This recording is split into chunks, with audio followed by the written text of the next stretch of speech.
যে 58 দিনের বন্ধটা দিতেছে ওইটা যদি অব্যাহত থাকে তাহলে আমরা আশা করতেছি আরও বিপুল মাছ উত্তোলন করতে পারবো। আমরা বিভিন্ন জাতের মাছ পাই। আমাদের যে জালটা আছে ভেঙ্গি জাল, এটার মধ্যে আমাদের বিভিন্ন জালের বিভিন্ন ধরনের মাছ থাকে।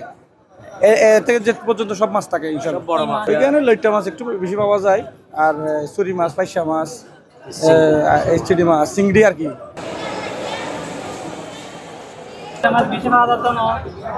ইলিশ মাছ আমরা পাচ্ছি না, ইলিশ মাছ অল্প অল্প পাচ্ছি।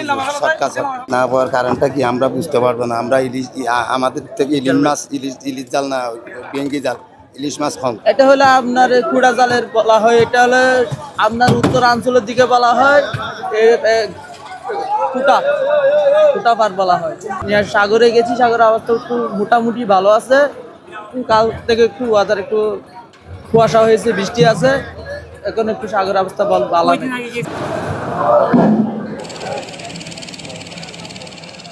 30-35 ব্যারেল মাছ পাইছি আমরা। লইট্টা মাছ বেশি সংখ্যক, ইসা মাছ, লইট্টা মাছ আমরা এই 6 দিন হয়েছে নামছি। এখানে তো লইট্টা মাছ, আপনার এই ইসা মাছ ওগুলো বেশি। সামনে ট্রলার আসলে মাছের রেট একটু আরও কমবে। লইট্টা মাছ, চিংড়ি মাছ বা ইলিশ মাছের দাম তো অনেক বেশি। ইলিশ মাছের দাম তো 1 কেজির পথে 2200 টাকা বলছে। ইলিশ মাছ, মাইটা মাছ ওগুলোর চাহিদা বেশি এখানে, এগুলো তো এখানে নাই। এর মধ্যে ইলিশ মাছও নাই, মাইটা মাছও নাই, গুজা মাছও নাই, ফ্রেশ মাছ, অনেক মাছ নেই। খুঁজে দেখে ইলিশ মাছের চাহিদা অনেক বেশি, কিন্তু মাছটা পাওয়া যাচ্ছে না। মাছের কেজি প্রতি কেজিতে 400 টাকা 500 টাকা দাম মানে বাড়তি হয়েছে।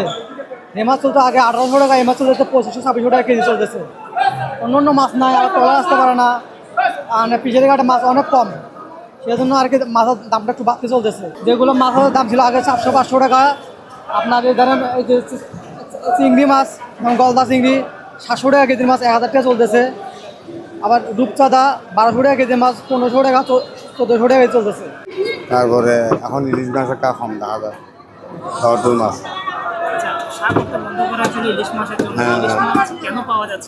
ইলিশ মাছ ধরো সময়ে গুড়া মাছও কমাইছিল, গুড়া মাছ বাজছে ধরো আনার বাহার গিয়ে আনার গিয়ে এরকম মাছ কেউ তো থাকে না।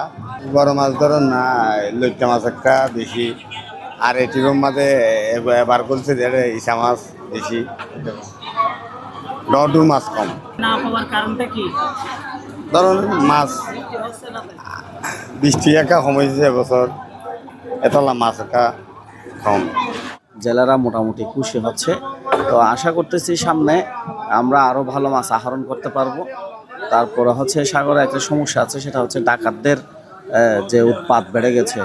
ডাকাতদেরকে একটু প্রশাসনিকভাবে নজর রেখে যেন ডাকাতি করতে না পারে, জেলেরা যাতে সুষ্ঠুভাবে যে মাছ আহরণ করে কাটে এনে বিক্রি করতে পারে, সেটাই প্রশাসনের প্রতি বা সংশ্লিষ্ট দপ্তরের প্রতি আমাদের দাবি থাকবে। আপনারা কতদিন আগে গিয়েছিলেন এবং কতদিন আগে ফিরে এসেছেন? আমরা 11 তারিখ, যেদিন অবরোধ খুলে দিয়েছে সরকারি নির্দিষ্ট টাইমের পরে, 11 তারিখ গিয়েছে। আমার ট্রলার গতকালকে এসেছে। তো আসার পরে মোটামুটি আমরা আশানুরূপ মাছ আহরণ করতে পারতেছি। ভবিষ্যতে আরও হয়তো ভালো হবে, যদি ওয়েদার ভালো হয় আরও আশা করি। আচ্ছা, কি পরিমাণ মাছ পেয়েছেন? কি পরিমাণ বলতে মনে করেন যে এখানে তো ক্যাটাগরি ভাগ আছে, বিভিন্ন বুড়ে বিভিন্ন ধরনের মাছ। আবার আমারটা হচ্ছে মাঝারি সাইজের বুট। আমার মাঝারি সাইজের বুটে মনে করেন যে 10 দিন যদি ফিশিং করে, এই 10 দিনে মিনিমাম 4 লক্ষ টাকা খরচ। এর বাইরে যদি মাছ বিক্রি করা হয় সেটা হবে লাভ। আর যেগুলো আরও বড় আছে সেগুলোতে 6 লাখ টাকা প্রতি 10 দিনে অ্যাক্টিভে খরচ। তো যদি ওনারা এর বাইরে বিক্রি করে তাহলে সেখানে লাভ হয়।